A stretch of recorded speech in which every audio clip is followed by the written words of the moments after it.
This is James Woollard, stadium voice for your Seattle Sounders Football Club.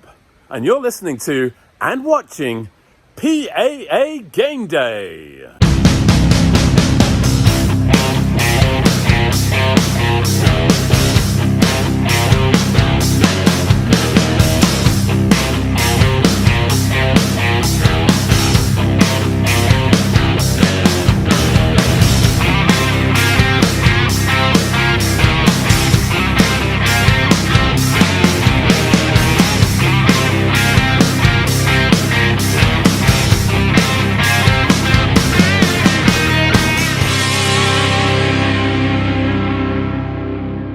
Please welcome the host of PAA Game Day and a public address announcer for Syracuse University and Colgate University, as well as the New York State Public High School Athletic Association for numerous championships, Tom Winiecki.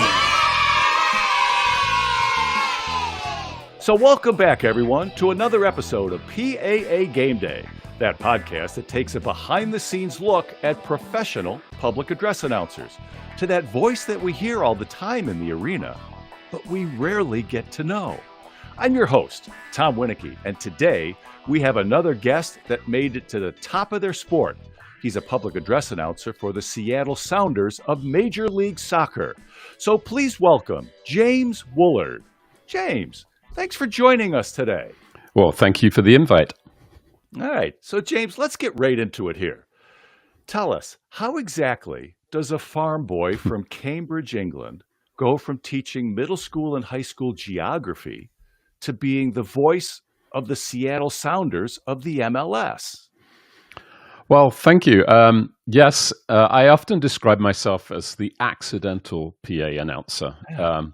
And by that, I mean, I kind of stumbled into it, not as an intentional career plan. It was certainly not something I trained for or went to college for or anything like that. Mm-hmm. And as you mentioned, I am a farm boy. I grew up on a farm in England, in Cambridgeshire, to be precise, which is about, if you're familiar with the layout of England, it's about 60 miles north of London.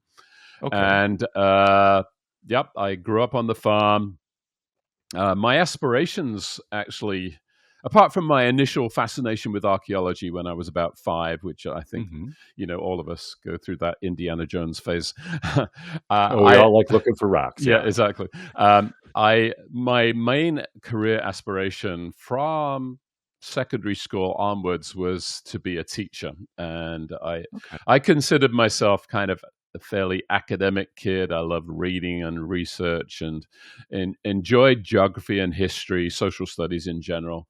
And so I think I'd set my sights on becoming a teacher from about the age of 16 onwards. And so I went to college, majored in geography, actually got qualified to be a teacher. And that was the profession I went into. I taught for 9 years in the UK, and then I actually went to live in the Cayman Islands for 4 years after I left England. So that was in 1998. And then in 2002, looking for a new adventure, as it were, I migrated to the United States. My family had always been in love, if you like, with the United States. We loved visiting the country when I was younger. And so I randomly applied for jobs in the United States, all over, in fact, and ended up in Washington State, not far from Seattle initially in 2002. And again, in the field of education, I got a job as a teacher of geography in a middle high school in a place called Bremerton in the Kitsap Peninsula. Those of you who are familiar with the Seattle area will know exactly where that is, but it's a ferry ride across from Seattle. And then in 2003, I moved closer to Seattle, to an area called Bothell, which is actually where I now live. And again, still working in education. That's always been my career. And but a few people said to me, when I came to the United States, I like the sound of your voice, which is I'm sure what motivates a lot of public address announcers to get into it initially. Okay. Yeah. Somebody has complimented them on the sound of their voice, and then of course I also had a unusual British accent, which was a novelty factor. So I think people liked that as well. So combination of the voice and the accent, and they said, you should do voiceover. So actually, I thought about it and researched it, and I looked up a coach in Seattle, a voice coach who specifically trains for the voiceover industry. And so I trained with a lady named Veronica Weikel for a little bit. And she and her husband, who was an audio engineer, said, you make sure that you're ready. Before we make a demo, we want to make sure that you're ready so that you can get an agent and so that you can, actually get voiceover jobs. So I, after some training, made a demo, got an agent, and started to get a few jobs. Not a lot of jobs. I mean, it's actually quite a dog eat dog industry, the voiceover industry these days, and it's hard to land jobs, but I did land a few jobs, maybe 3 or 4 a year, which was fun. And in 2007, I did a gig for a product, Pacific Card of all products, and it was a group of British people. They specifically hired some Brits to sit around a pub and bemoan the decline of Atlantic Card. And then somebody piped up, well, have you heard about Pacific Card? And that was the whole point of the commercial, was to promote Pacific Card. Anyway, random product, but it was one of those things that led on to something else. And I've watched some of your prior podcasts, and people always mention about connections, the power of networking, the power of, well, you never know, this store will open. So what actually happened was, it just so happened that commercial was filmed by Victory Studios in Seattle. And Victory Studios was the go-to studio of then Seahawks football. Oh, really?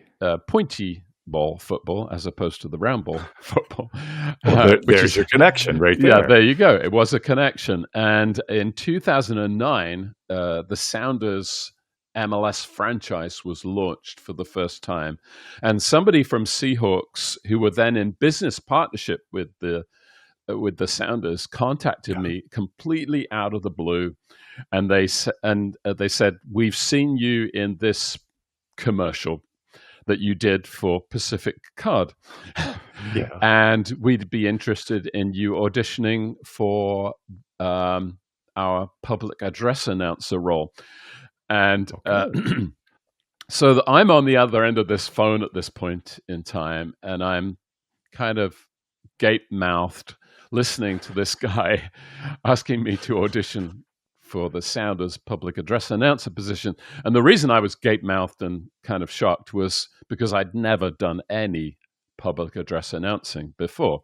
Okay. And in fact, I'd never done anything related to sports broadcasting or any voiceovers really related to the sports world. So my immediate thought was, why me? And then my second thought was, well, would it fit in with the rest of what I do in life, which was I was still in education. And it turns out that public address announcing is a perfect fit for education, because a lot of, unless you're a baseball announcer where you have afternoon games, a lot of the games are in the evenings or they are at the weekends. And so it's actually a pretty good career path for people who are in education. I found out since that a lot of people who are public address announcers also work in education in some form or other. So back to the story. The Sounders asked me if I could come in for an audition at Victory Studios. And I went in and I auditioned. and I didn't get the job. Not surprisingly, because I think looking back at the time, I was very green, very unsure of how to be a public address announcer, I think. Yeah. So Okay. I kind of walked into it very inexperienced, and they actually opted to go with somebody else. But what they did ask me to do was the gate scripts. Sports fans know that when they're lining up to go into at least a professional sports stadium, you'll often hear somebody on the speakers outside the stadium telling the fans all the rules and regulations as you enter the stadium, and where can you go to buy tickets, etc., etc. So they asked me, even though I didn't get the job as the public address announcer, I think they liked the formal sound of my voice. That I think they thought, well, that'll be perfect for gate scripts. Somebody who who the fans can listen to as they're lining up to go into the stadium. So I recorded the gate scripts for the first ever season of the Sounders in 2009.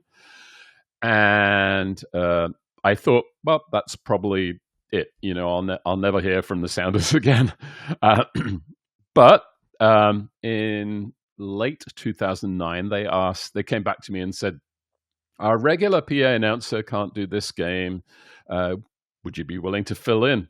So I guess I hadn't screwed up the first audition completely, because they were willing to invite me back to do a live game. And again, I think that was in September 2009. So I subbed in for the regular PA announcer. And they even said at the time, because that was the year that the Sounders hosted the MLS Cup. Back in the day, it wasn't the winner that got to host; it was preset location, a bit like how the Super Bowl operates. So they even said at the time, if you do well, we might have you back for the MLS Cup in 2009. Well, it turns out they didn't have me back for the MLS Cup in 2009. So I guess again, I did an okay job. But they still liked my voice, which was fantastic. And in 2010, they asked me to do the gate scripts again. And again, I thought, well, that's probably the limit of my involvement with the Sounders at that point. And then fast forward another year, January 2011, I think it was. They contacted me again. Can you record the gate scripts? Yes, I'd love to do that. I went into Victory Studios again.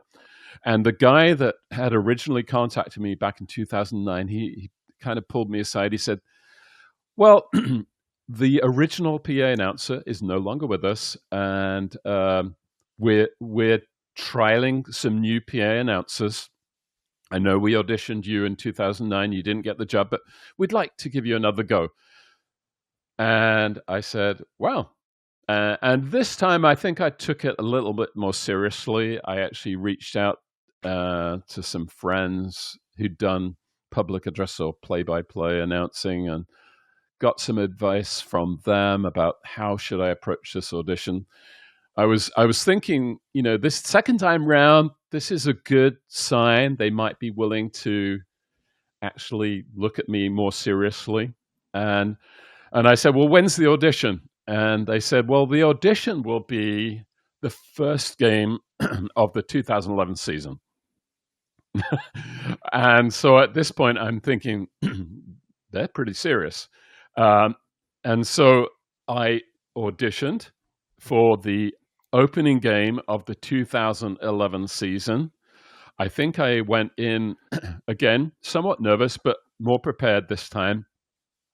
And I knew it was a live game, so I knew, a lot of people were going to be listening to me. And looking back, I'm sure I was not fantastic, but I was good enough that they said, we'd like you back. We'd like you to continue to be our announcer. And I think probably I was on maybe a game-by-game basis at that point in time. Okay. Who knows? But so that whole 2011 season, I was going through that feeling of, I don't know if you've heard the term imposter syndrome, when you feel like, yeah, I'm not sure they really want me. I'm not sure I'm the right person for the job. I'm certainly not feeling super qualified or experienced. And I was feeling like, I'm just finding my way through. I was finding my way through the 2011 season, but each week, each game, it was like, are they going to invite me back? And they did.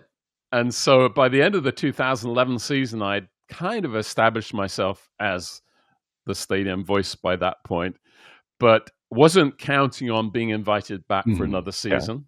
Yeah. I knew I'd made some mistakes. I knew I was still green, raw, if you like. But they did invite me back for 2012, and the rest is history.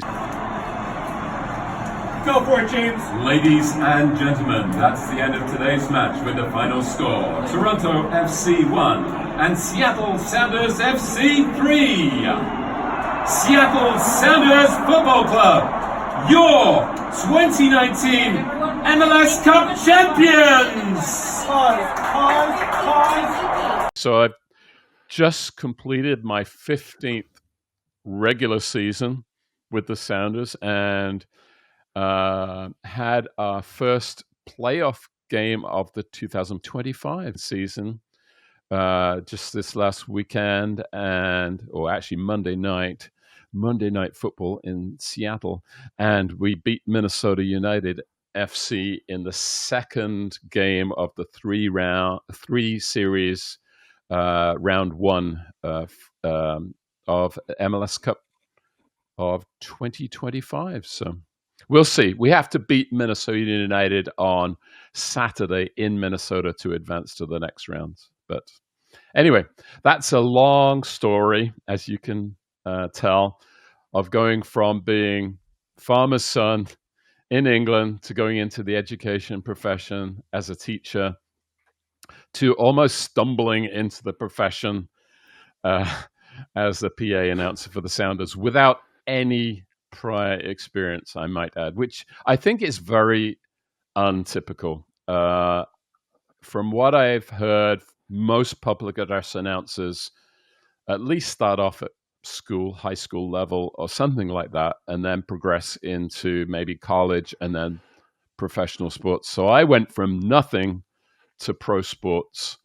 So I don't think I'm a huge. I certainly didn't follow the typical route into the profession at all. Let's take a short breather here, and when we return, James will tell us his thoughts on announcing different sports and his opinion of who he calls the monster truck guys.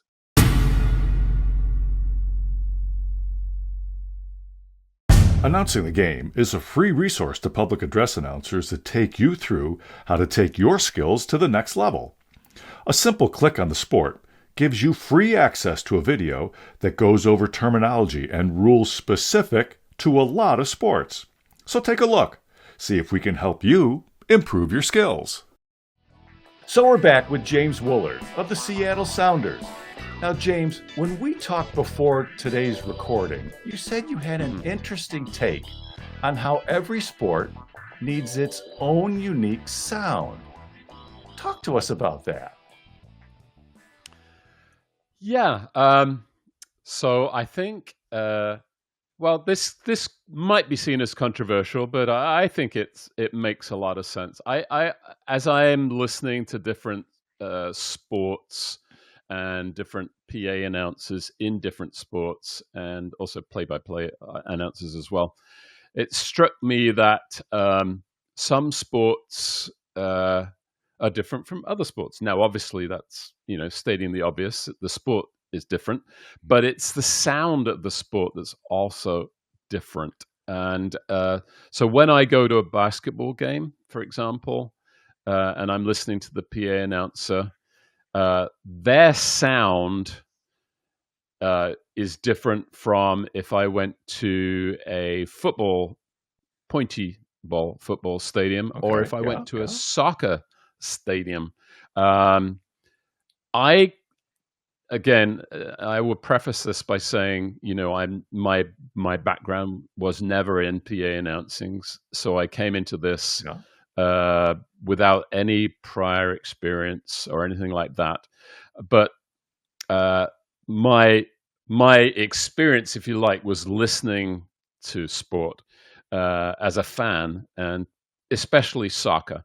And in England, the PA announcers are pretty subdued, to be honest. They're not really loud in their sound that they're projecting. Now, and I'm not talking about necessarily the volume in the stadium. I'm talking about kind of like or you referenced the monster truck rally, Sunday kind of sound. You will never hear that, or you will very rarely hear that in England at a soccer game. Now, you might hear it at an alternative event in Britain, but not usually at a soccer game. So I think that I was trained that wasn't that wasn't the sound of soccer, as I call it.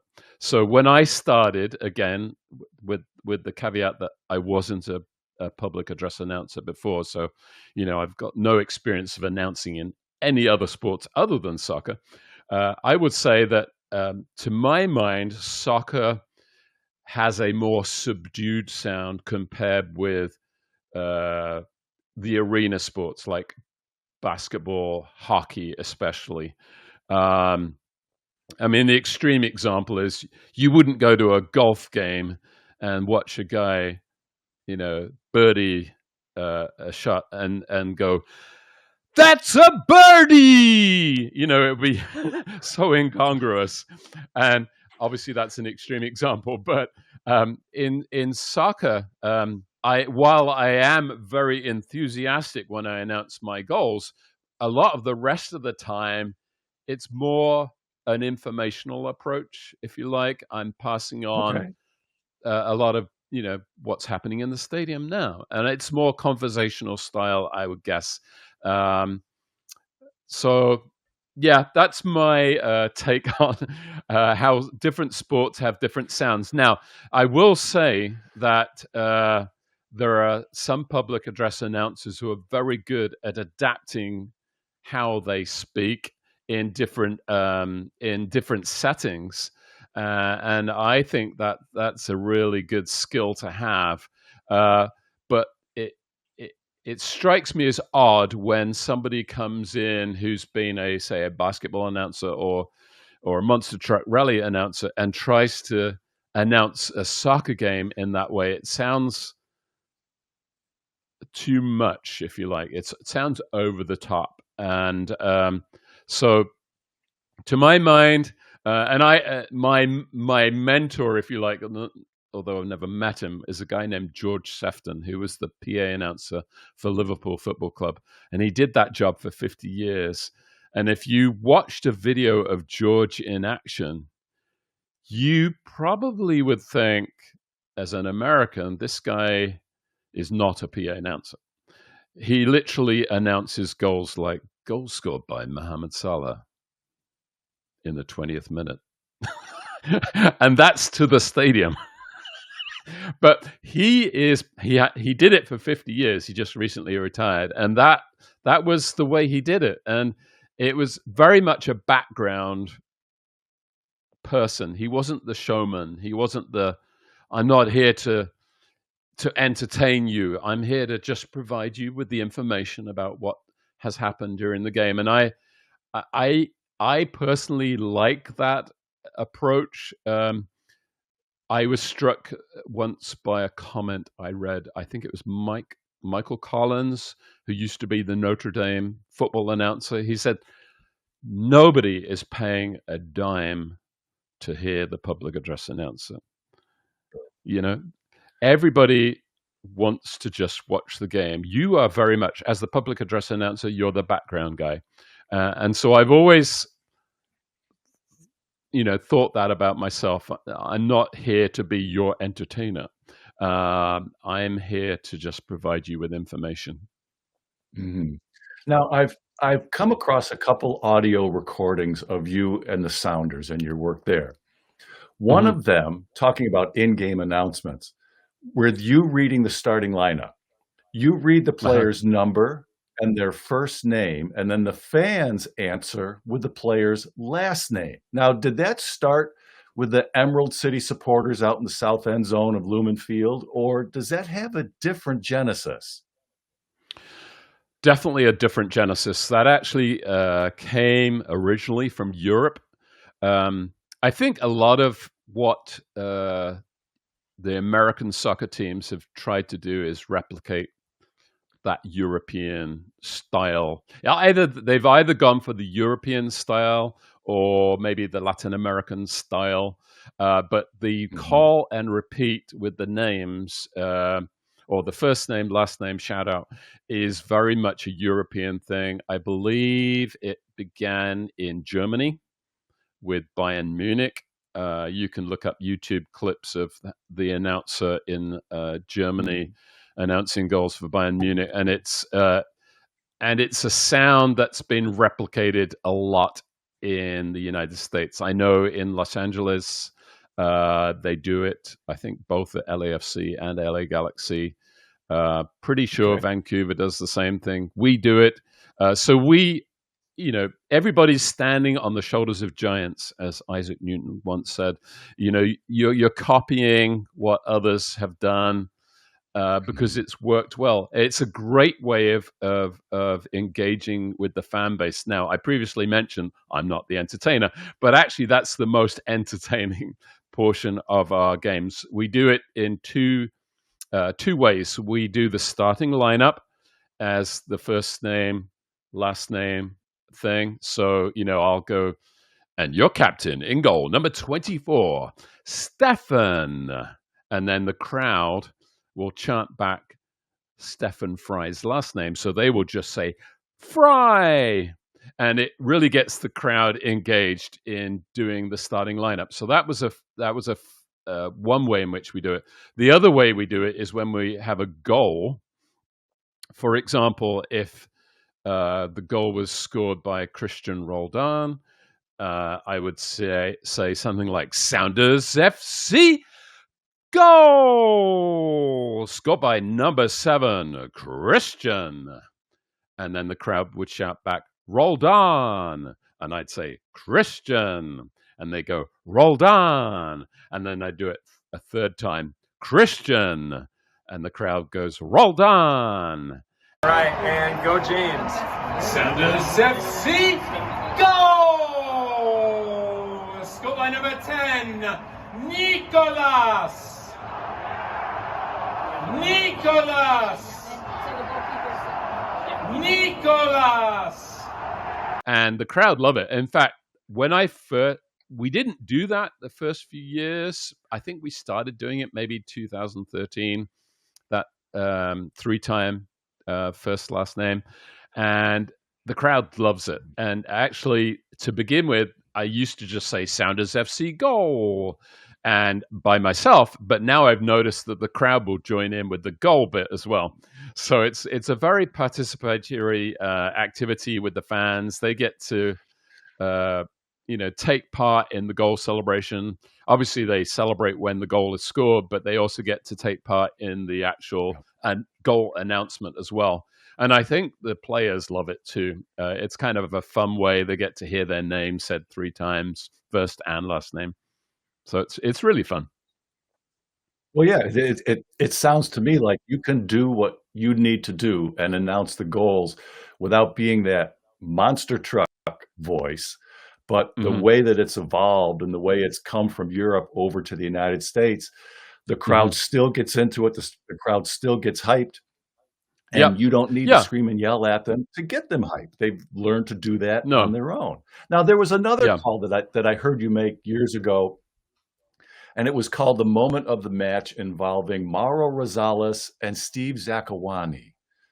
Tell us how Hmm. that all came about and what that meant to Seattle. Yeah. Yeah. Back in the day, there would be a moment of the match. I think it's called something different now, a play of the match, or it would be a special event that happened during the match. Typically, it would be a goal or a save. But back in 2012, actually going back to 2011, Steve Zakuani, who actually is a British soccer player who played for the Sounders at the time, he got terribly injured. His leg was broken in a game playing against Colorado and Colorado Rapids. It was an away game. It was a horrific injury.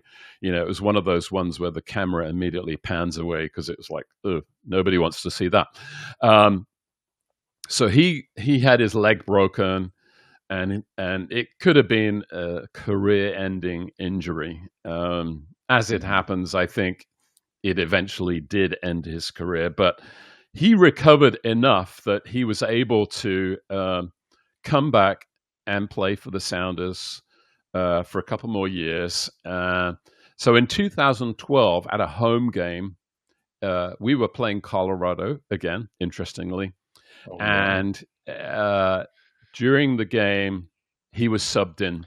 And it's always a special time when a player returns after a long injury, a long time out, and you can really pump up his name. So, yes, you're correct. You remember the moment that you saw on the video was when Mauro Rosales, I'm trying to roll my R's there, left the game, and Steve Zakuani, I think his number was 11, came into the game. And so, I was able to announce his return into the game after a long injury. And it was one of those most moving times. I can think of quite a few occasions actually in the Sounders time that I've been with them. But that was one of the most moving occasions because, like I said, it could have been a career-ending injury for Steve, and he was able to return to playing soccer again and come into the game. And so I was able to, basically announce returning to the game. I didn't go into all the details.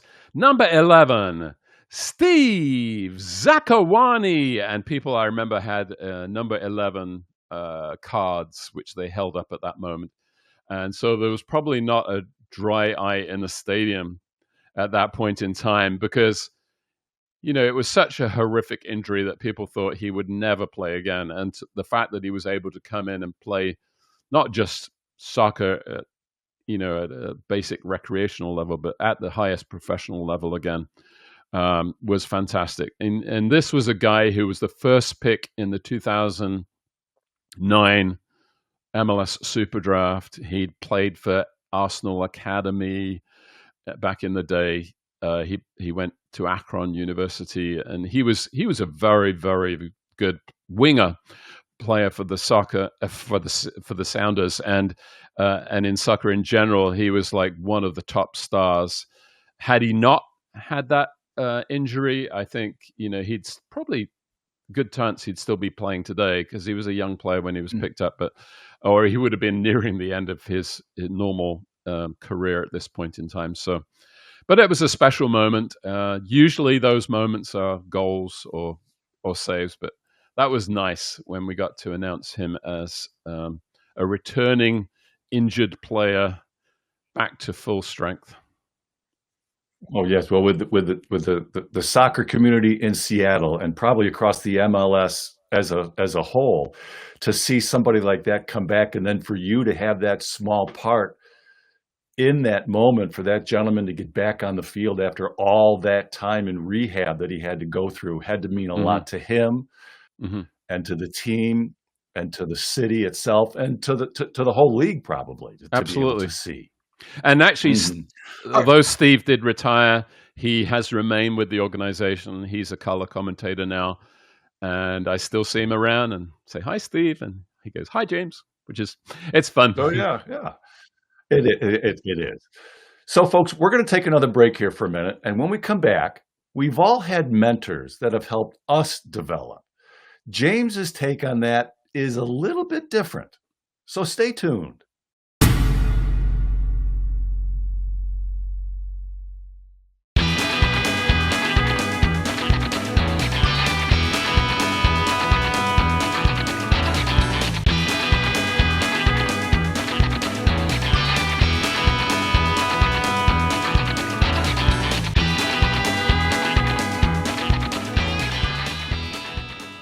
www.publicaddressannouncer.org.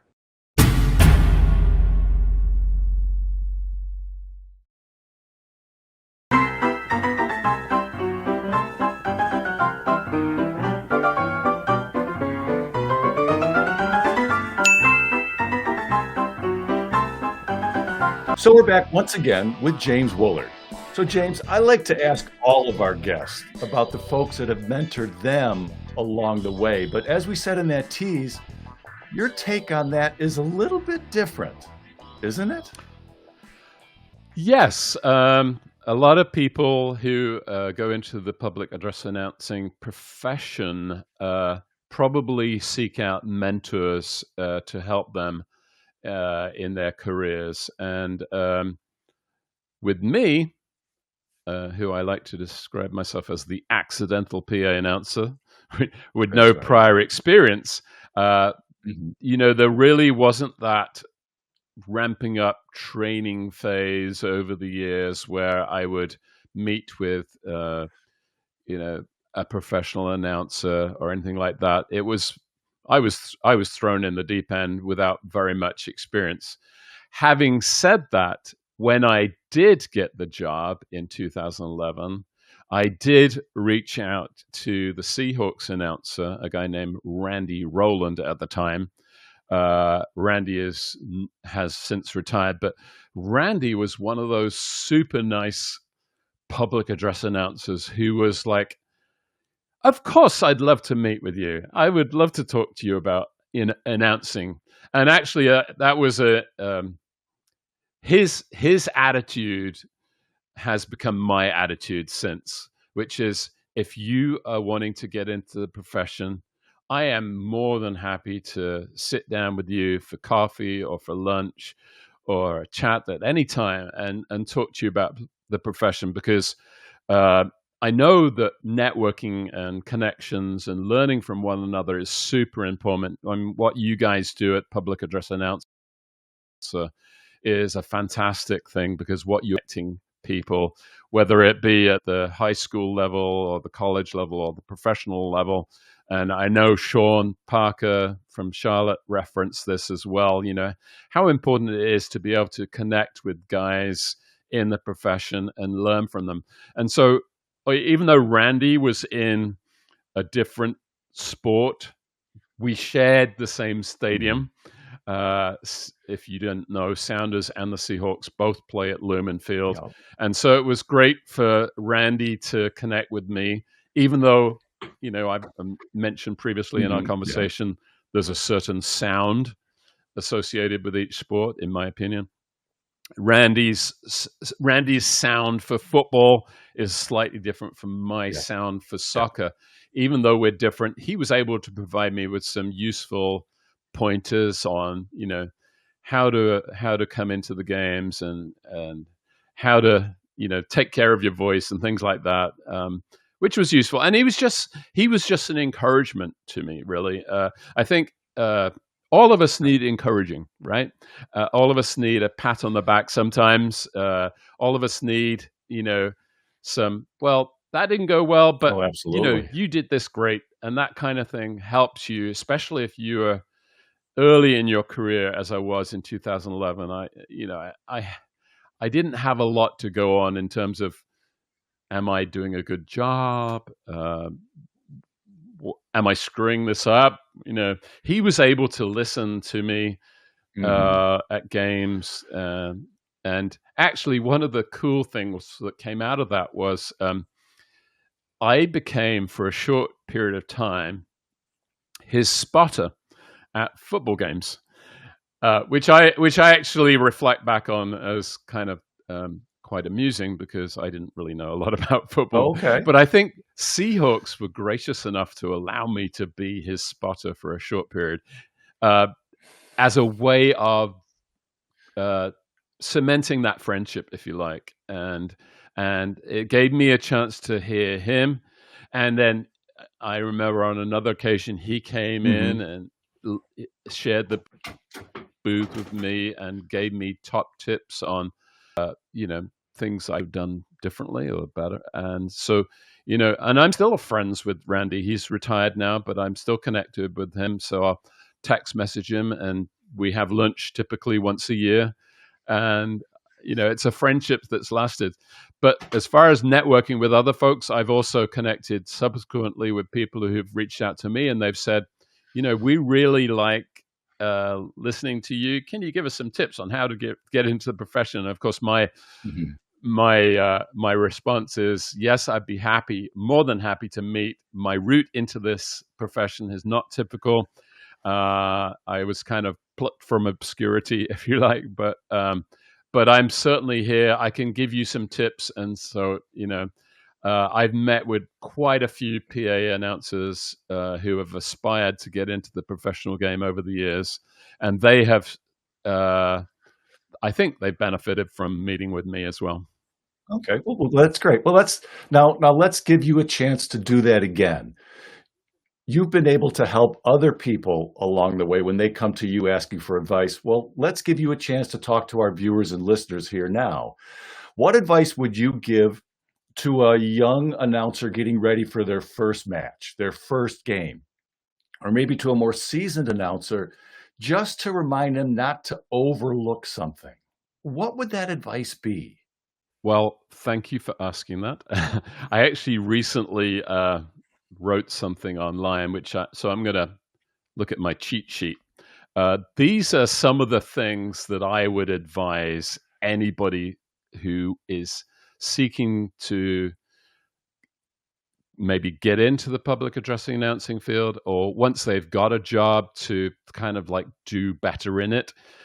So I wrote down some things here which I think are helpful to all budding PA announcers. Number one, be yourself.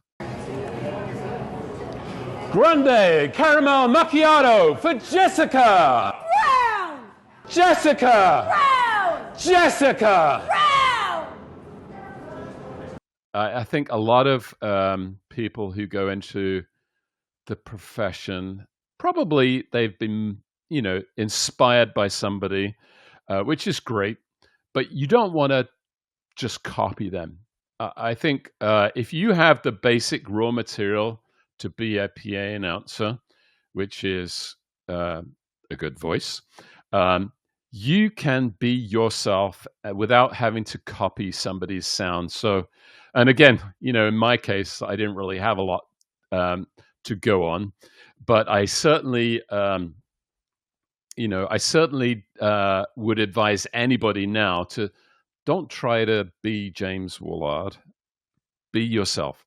The second thing I would say to any PA announcer is always sound enthusiastic. Now, I said earlier in our conversation, see yourself as an informational person, but even in those informational reads, maybe it's just a commercial read or even telling people where to go in the stadium to pick up a particular item, you always want to sound enthusiastic. And the key there, and it's a voiceover technique in general, is always smile.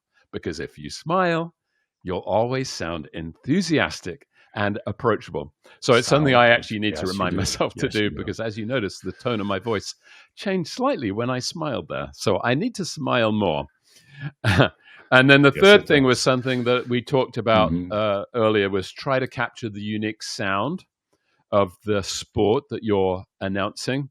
If you're going into soccer, don't approach it in the same way perhaps as you approach going into basketball announcing or ice hockey, for example. Okay.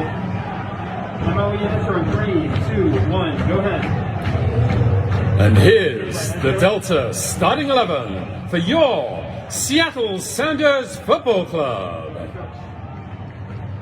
As selected by head coach Brian. Wingback number 22, Kellen. Defender number 28, Jema. Defender number 3, Javier.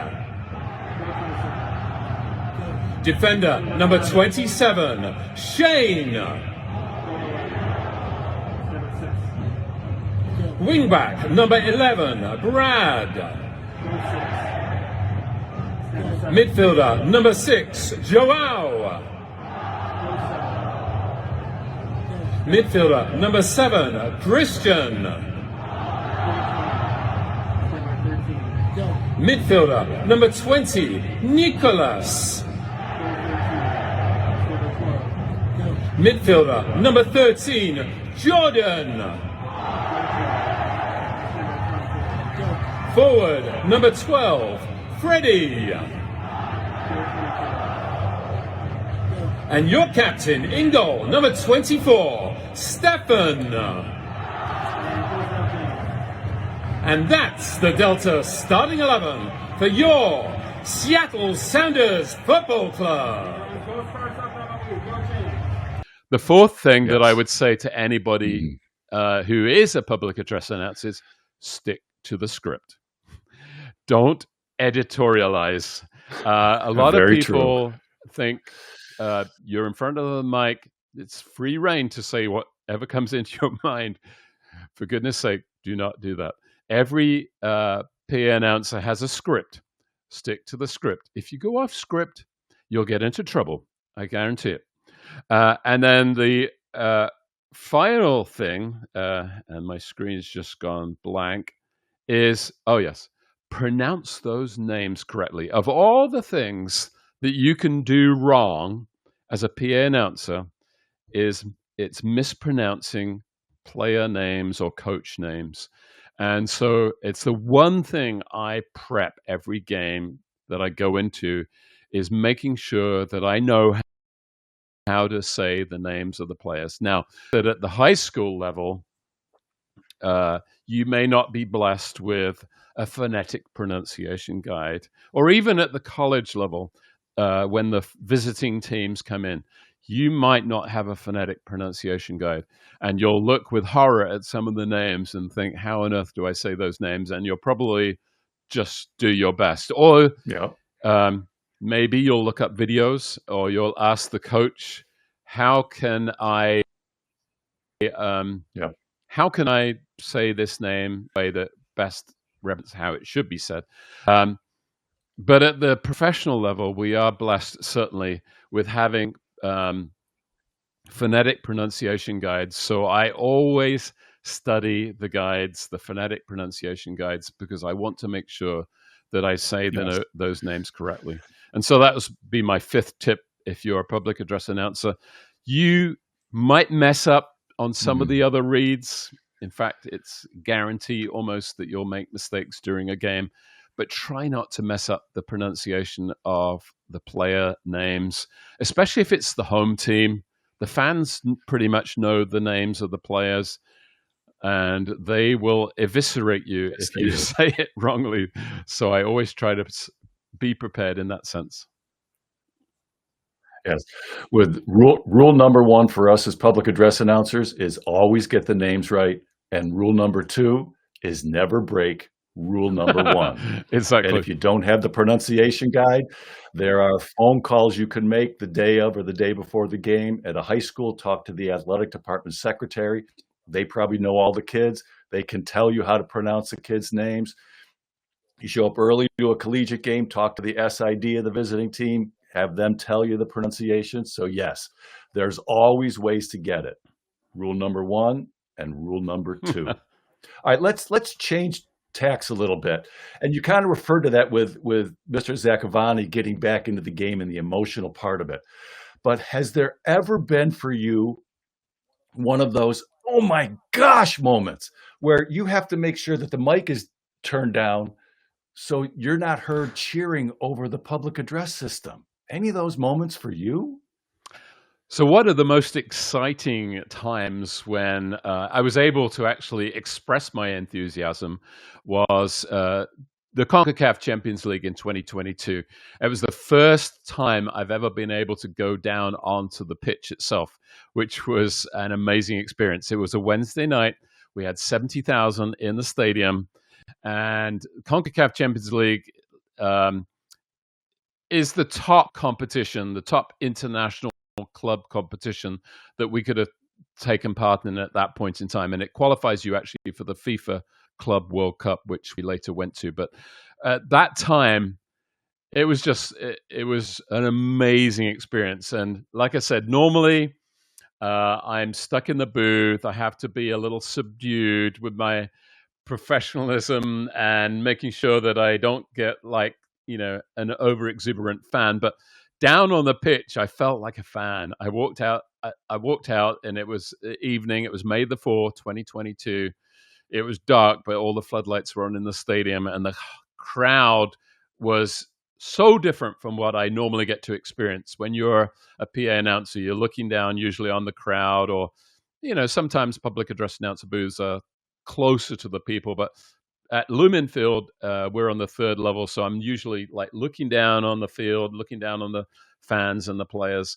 But now I felt part of this experience, and it was just absolutely amazing. So I felt like I was a fan, and I am a fan of the club. But then I was like caught up in the moment, and while I still had to maintain my professionalism, I was also I felt very much part of this championship celebration, which was such a special celebration. We were the first club in the new iteration, if you like, of the CONCACAF Champions League that had ever won this trophy in MLS, and so it was a big deal.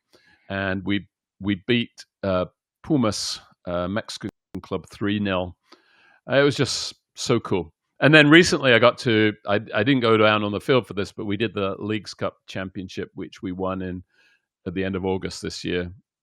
Again, a very special moment where my boss at the Sounders has to, just remind everybody, maintain your professionalism. We've just won. I know you all want to scream and shout and jump around, but we've got a job to do here. We've still got to finish the game off, and so you have to remind yourself in those situations. But inside, you're so excited because your team won, and it's always a great feeling. It must be a once in a lifetime feeling for the players or the organization, although they say they're always trying to win the next championship and keep winning. Mm-hmm. And at the same time, it's a once in a lifetime opportunity for you to be down and asked to be part of a championship celebration like that. What a great experience. Absolutely. Now, James, on the other extreme, all of us that have been behind the mic have had moments that something comes out of our mouth and we instantly want it back. Any of those moments for you, and how did you move on? Yes. Well, as I mentioned before, I went into this as a green, raw PA announcer. So, every PA announcer makes mistakes, and I had probably more than my fair share in the first year, but that's gotten progressively better. As a PA announcer, you perfect the art of reading from the script in a good fashion that doesn't have too many stumbles. Looking back, probably every single game you have one fluff, you have one mistake, you have one stumble, and I think it used to affect me a lot more back in the day. I probably thought in 2011, this is it, I'm gone. I mispronounced that word, or I had to say that word twice. I'm sure they won't invite me back. But I realized pretty soon, every PA announcer makes those mistakes. So that was a first way of kind of like coming to terms with it, realizing that this is a part of humanity, if you like. Mistakes come with the territory of being a PA announcer. But also, the way I tried to cope with it was by realizing, and I think some of your previous guests have mentioned this as well. I think it was Sean who said, the fans don't have your script. Yes, if you make a mistake on your script, they don't know. So that was another way of, coming to terms with it and realizing that, well, even though I noticed and maybe my boss noticed, and a few people in the booth noticed. Most of the crowd didn't notice. And Probably also true. in the grand scheme of things, does it really matter? Now you don't want to have that flippant attitude that, No, you can just no. make mistakes, whatever. But I think you also need to realize this is just a game. And if you make a mistake, it is it's, par for the course, and it's not brain surgery. If you make a mistake in brain surgery, you're probably going to kill somebody. If you make a mistake as a PA announcer, Life it goes on. doesn't really matter. Yeah. It's just a game. Yeah, And I also think mistakes are a way of keeping you humble. I've often thought that if I make a mistake, it's helping me control my ego, reminding me, hey, you're not the be all and end all of this show, James. You are a fallible human being, so live with it. But the flip side of that, also making mistakes is a great way to improve. Absolutely, yes. You can figure out, hopefully, what went wrong and what will you do again. Now, you asked for a specific example. It just so happens I announced a game on Monday, and I rarely do this, but guess what? I announced the wrong goal scorer. Now, that's a big deal.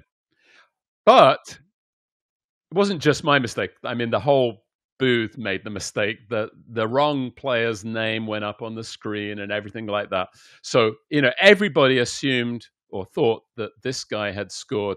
What had actually happened is one of our players had headed the ball, looked like he'd scored the goal. Actually, it had come off another player right at the end. So instead of announcing Jesus Ferreira as the goal scorer, I should have announced him as the assist and Jordan Morris as the goal scorer. Now, I was forgiven by the fans because, like I said, everything went up on the big screen as Jesus Ferreira as the goal scorer. So they assumed that I was doing it right. But it turned out that Jordan Morris had scored the goal. I, of course, immediately felt bad, felt like I'd screwed up. And we were able to do a correction pretty soon afterwards. But in 2011, that would have probably killed me off. I would have thought they'll never have me back now. Yeah. But after that mistake this week, I was able to go through, my thinking that I developed over time and realize in the grand scheme of things, this is not a big deal. But taking it as a learning opportunity, we have 30 seconds between a goal being scored and me having to announce it. And in that 30 seconds, we have a band named Soundwave, which is a funky brass band that plays a tune. And we got 30 seconds to determine who scored the goal. And sometimes it's not totally clear. It's probably even worse in some other sports. I would imagine, like ice hockey, where the puck is so tiny. Yeah. You're wondering who actually did score that. So in soccer, you've got 30 seconds. It was a reminder. We could have done a better job. We could have looked more closely at the replay monitors in that instant and seen, Jordan Morris did actually get his foot in the way there. He should get credited as the goal scorer in that instant. So, look at it as a learning opportunity as well. Yes. If you make a mistake, don't look at it as a gloom and doom. Or kind of, I failed. Woe is me. Right. I'm doomed. Right. Failure is necessary, which is an odd thing to perhaps to say. But I think failure is necessary in all walks of life if you are going to learn. Because if you cruise through life swimmingly, never thinking you're making mistakes, first of all, you're deluding yourself. Secondly, you're probably never learning from the mistakes. Absolutely. That you've made. Yeah, I've had other people tell me with this same kind of question, when I finally allowed myself to make a mistake and move forward, my mistakes diminished dramatically. They took the pressure off themselves. It does calm you as well, knowing, knowing that this is normal, instead of going into panic mode, which can affect your subsequent reads. Very true. Yes. As a public address announcer, if you get flustered, it can really screw up the rest of your reads. But if you can stay calm in the moment and realize, instead of kicking yourself in the foot, if that's even possible, I guess, instead of kicking yourself and thinking, I've made a terrible error, I'll never recover from this, you can just say, well, okay, I'll move on. Yes, exactly. And quickly move on. Exactly. But learn from it, but quickly move on. All right. And stay calm. Absolutely great advice. Now, we have one more quick question for you. With all the matches that you've done over the years and your background and how you've come up through this business, what keeps you coming back to the mic? It's a great question. I mentioned that I grew up in England and soccer was my sport. We call it football there, but it's the round ball variety of football. And I always loved watching football. So for me, nowadays, I get the chance to watch professional soccer in the United States up close and personal, be part of the game. But it's always been a sport that I've been passionate about. So the fact that I get to come to a game and be paid to work at a game, which is pretty cool. And I get free parking and food as well. This is amazing. It's like normally, if you're a fan, you have to you're buying your season tickets or your regular game tickets. It's an investment. I am privileged that I get to watch what I consider to be the best team. Obviously, I'm biased, in the best soccer league in the United States. And I get to watch all of that for free, and it's a buzz. And the Sounders have been very successful over the years. I joke that I am the only announcer to have announced his club winning all 5 North American trophies. But what a privilege that is, that I've gotten to be part of that experience over the years. So I'm very lucky. I don't take it for granted. I often pinch myself. I mentioned to begin with, I had imposter syndrome. I didn't think I was even worthy to call the games. Nowadays, I still pinch myself and look back on, my accidental announcing career with some amusement that, that I managed to even be in this position. Announcing soccer games. It's truly a privilege I don't take for granted. What a great attitude. What a terrific attitude. So, folks, that's it for another episode of PAA Game Day. And a special thanks goes to our guest, James Woollard of the Seattle Sounders from Major League Soccer. So again, James, thank you so much for taking time out of your schedule and agreeing to spend it with all of us. So thank you. Thank you, Tom. It's been my pleasure. Now, for all of us watching and listening in, thank you for joining us. And don't forget to check out publicaddressannouncer.org. We've got all those free resources for you. Game forms, referee signals, job listings, pronunciation guides, our free Announcing the Game video tutorial series. And after the show, drop us a review, whether you're watching at publicaddressannouncer.org or Facebook, LinkedIn, X, or you're watching on YouTube. Drop us a review. If you're listening to us on Spotify or Apple Music, again, drop us a review. We're always looking for constructive feedback as we put together our next podcast, when I'll be interviewing Jamie Coffey, the PA voice of the Golden State Valkyries of the WNBA. And she was also the first female public address announcer to work a game in the NBA and in the NFL. And be sure, folks, to share us with others out there who may want to learn more about the voice that they hear in the arena or the stadium or the ballpark, but they rarely get to know. So until next time, I'm Tom Winiecki, and I can't wait to hear you on the mic.